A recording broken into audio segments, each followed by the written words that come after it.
पहिला तर उमेदवार कोणी असो, महायुतीचा समोर कोणतरी उमेदवार असणारच आहे, ते वडील असतील किंवा कुठलं कोणी असेल, त्याच्या समोर लढायचं पक्षाने जबाबदारी दिली तर नक्कीच आम्ही त्या ठिकाणी विचार करू. त्याला व्हायचं असेल आमदार तर मी दादाला सांगेल, दादा मी थांबून घेतो, आता मला बरेच दिवस झालेत, त्याला तिथं आमदार करू. परंतु पक्ष जी काही जबाबदारी देईल ती पेलवण्याची म्हणजे आम्ही सुरुवात केली आहे त्या पद्धतीने. उमेदवार कुठलाही असो, शिवसेनेचा असो, काँग्रेसचा असो किंवा पवार साहेबांचा असो, त्याच्याबरोबर राहण्याचं आमचं मानस आहे. चाललंय त्याचं 25-15, 30-54 टक्कर बाप्पा. अरे तो माझा आहे ना. पिता पण निष्ठावंतच आहेत, पण ते कुठेतरी अजित पवार साहेबांचे निष्ठावंत आहेत, आपण कुठेतरी शरद पवार साहेबांचे निष्ठावंत आहोत. झिरवाळ साहेबांचा मुलगा पवार साहेबांच्या गटात. अरे तो आता दादांनी दिलेल्या फ्लॅटमध्ये मुंबईला 4 दिवसापासून मुक्कामी आहे. माझी पण म्हणजे आता साहेबांप्रमाणेच जसं त्यांची छाती फाडली तर पवार साहेबच दिसतील, त्यांच्या छातीत आज पण पवार साहेबच आहेत, परंतु आमच्या पण छातीत जेव्हा त्यांच्या छातीत जर पवार साहेब येतील तर आमच्या पण छातीत पवार साहेबच असतील. एक दिवस लोकसभेच्या इलेक्शनच्या वेळेला तुम्ही ऐकलं असेल, मी जीव तोडून आपला अजित दादा महायुती महायुती.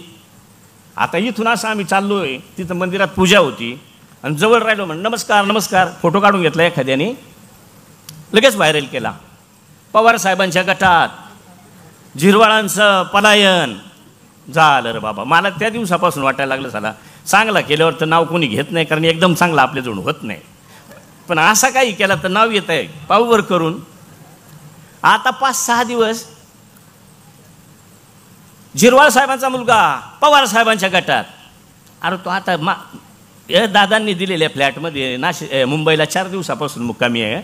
चाललंय त्याचं 25-15, 30-54 टक्कर बाप्पा. अरे तो माझा आहे ना. त्याला व्हायचं असेल आमदार तर मी दादाला सांगेल, दादा मी थांबून घेतो, आता मला बरेच दिवस झालेत, त्याला तिथं आमदार करू. पण काय म्हणून द्यायची घराघरात लावून, पण लागणार नाही. कितीही प्रयत्न करा, माझ्या म्हातारीवर माझा विश्वास आहे. अजूनही म्हातारीच्या पुढं त्यांची दोघांची टप्पर नाही, त्यांनी करून पावा. कारण म्हातारीची गरज आहे, त्यांचं तर आहेच बाबा भविष्यात, पण मी आहे तोपर्यंत माझीच गरज आहे ना. त्याच्यामुळं ती तुम्ही चिंता करू नका. अशाच पद्धतीनं जे तुमच्या शेतात राबणारे आमच्यासारखे आहेत, दादासारखे आहेत. पण मी एक पाहत असतो, ऐन वेळेला माणूस भुलतो, कारण आता जे राबतात ना ते मागतात. बांडा असेल तर लालही दिसत नाही आणि काळाही दिसत नाही, फार गाळानी माखून राहतात ते बैल. नंदीवाला सकाळीच उठला ना तो आंघळत नाही, 4-4, 5-5 दिवस नंदीवाला आंघळत नाही, पण बैल बाकी धुवून सून एकदम कलर मारून शिंगांना कलर मारून आणतो, कारण त्याला त्याच्यावर जगायचं आहे. आणि मग दारात आला डुबडुब वाजवला का तुम्ही लगेच सुपडा भरला का तोंडाला लावायचं. बरं त्याला तोंडाला लावा, त्याचे पाया पडा, तो बैलच आहे, पण तो 5 दिवसापासून आंघळेल नाही, त्याचे आडवा पडून पाया पडायला तुम्ही चुकत नाही. याच्यात जर खोटा असेल तर मी आता तुमची माफी मागून खाली उतरून जातो. खरं आहे का नाही. आणि त्याच जर वाळवणार अंगणात घाला आणि गोठ्यातून बैल सोडा तर पहिला सांगतात, देवरा घेऊन बस, तोंड टाकल वाळवण्यावर. अरे बाबा त्यांनी पिकवलाय तो तोंड टाकल, त्याच्या तोंडावर सपाटा. संधी मिळाली तर वडिलांच्या विरोधात निवडणूक लढवणार असं म्हणत नरहरी झिरवाळ यांचे चिरंजीव गोकुळ झिरवाळ यांनी विधानसभा निवडणुकीसाठी शड्डू ठोकलाय. गेल्या काही दिवसांपासून अजित पवार गटाचे नेते आणि विधानसभा उपाध्यक्ष नरहरी झिरवाळ यांचे चिरंजीव गोकुळ झिरवाळ हे चर्चेत आलेले आहेत. कारण राष्ट्रवादी शरद पवार गटाचे प्रदेशाध्यक्ष जयंत पाटील यांच्या उपस्थितीत नाशिकमध्ये झालेल्या निष्ठावंताच्या मेळाव्यात गोकुळ झिरवाळ यांनी हजेरी लावली होती. तर माध्यमांशी संवाद साधताना माझी छाती फाडली तर शरद पवार दिसतील असं वक्तव्य केलं होतं. संधी मिळाली तर वडिलांच्या विरोधात निवडणूक लढवणार असंही त्यांनी म्हटलं होतं. त्यामुळे गोकुळ झिरवाळ यांच्या भूमिकेबाबत प्रश्नचिन्ह उपस्थित होत आहे. आता नरहरी झिरवाळ यांनी गोकुळ झिरवाळ यांच्याबाबत उपमुख्यमंत्री अजित पवार यांच्या समोरच स्पष्टीकरण दिलंय.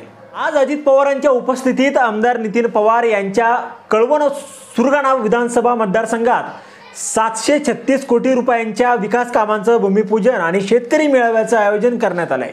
या कार्यक्रमाला नरहरी झिरवाळ देखील उपस्थित होते. नरहरी झिरवाळ म्हणाले की दादा म्हणजे फणस आहे, वरून काटे आणि आतमध्ये गरे आहेत, त्यात बिया सर्वांचा वापर होतो. कोणी काहीही बोललं तरी लक्ष देऊ नका. तुम्हाला काही कमी पडले तर सध्या मी लक्ष आहे, माझा मुलगा माझा आहे, त्याला आमदार व्हायचं असेल तर मी दादांना सांगेल त्याला आमदार करा, त्याच्याविषयी बातम्या सुरू आहे. पण तो आता दादांनी दिलेल्या फ्लॅटवर मुंबईमध्ये काम करतोय असं स्पष्टीकरण नरहरी झिरवाळ यांनी दिलंय. नरहरी झिरवाळ पुढे म्हणाले की आम्हाला शेती आणि पिण्याच्या पाण्याच्या अडचणी आहेत. या परिसरात धरण कधी होतील हे मला माहिती नाहीये, मात्र आम्हाला छोटे बंधारे तरी द्या. फॉरेस्ट प्लॉट देण्याची मागणी आहे, मात्र वनपट्टे केवळ 2 गुंठे दिले आहे असं त्यांनी म्हटलंय. 1,500 रुपये तुम्ही बहिणीला दिले, पण आता दाजीला सांभाळा. कुटुंबांसाठी ते पैसे वापरा, शिक्षणासाठी त्या पैशांचा वापर करा. सध्या कोण काय सांगतो हे आपण बघतोय. हा त्याचा दोष नाहीये, हा सीझन आहे. कोणीही येईल, काहीही बोलल, पण नंदी कधी येतो हे आपल्याला माहीतच आहे. आपल्याला विकास माहिती पाहिजे. आदिवासी विकासचे बजेट 54 वर्षात केले जाते, मात्र अजितदादांच्या काळात आपल्याला जास्त निधी उपलब्ध झालाय. गडचिरोली, पेठ, सुरगाणा सगळीकडे आदिवासींवर कर्ज आहे. अजित पवार यांच्या कामावर महायुतीत सर्व खुश आहे. अडचणींवर मात करण्याची धमक अजित पवार यांच्यात आहे असं कौतुक त्यांनी यावेळी अजितदादांचं केलंय. आता नरहरी झिरवाळ यांचा मुलगा गोकुळ झिरवाळ खरंच शरद पवारांच्याकडे जाईल का, यावर तुम्हाला काय वाटतं? तुमचं मत कमेंट बॉक्समध्ये लिहायला विसरू नका. व्हिडिओ आवडला असेल तर जास्तीत जास्त शेअर करा. आणि आतापर्यंत मराठी जनता, आपण आपल्या या चॅनलला सबस्क्राईब जर केलेलं नसेल तर चॅनलला सबस्क्राईब करा.